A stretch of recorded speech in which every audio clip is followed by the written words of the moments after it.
ওয়ার্নিংটা কেমন? আল্লাহর হাবিব সাল্লাল্লাহু আলাইহি ওয়াসাল্লাম মসজিদে নববীর ভেতরে হঠাৎ তিনি মসজিদে নববীর মিম্বারে পা রেখে বললেন আমিন। দ্বিতীয় ধাপে পা রেখে বললেন আমিন, তৃতীয় ধাপে পা রেখে বললেন আমিন। সাহাবারা অবাক হয়ে বললেন ইয়া রাসূলুল্লাহ, ইয়া হাবিবাল্লাহ, তিনবার শুধু আমিন আমিন পড়লেন, কেন পড়লেন আমরা কিছু জানি না, আমাদেরকে জানিয়ে দেন কেন আপনি তিনবার আমিন বললেন।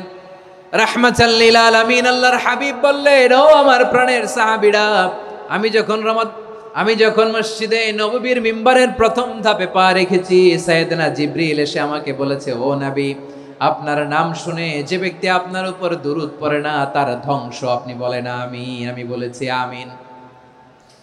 দ্বিতীয় ধাপে পা রাখার পর সাইয়েদনা জিবরিল বললেন, ইয়া রাসূলুল্লাহ, মাতা পিতাকে বার্ধক্য অবস্থায় পেয়ে তাদের সেবা করে, তাদের সাথে সদাচরণ করে যে সন্তান জান্নাত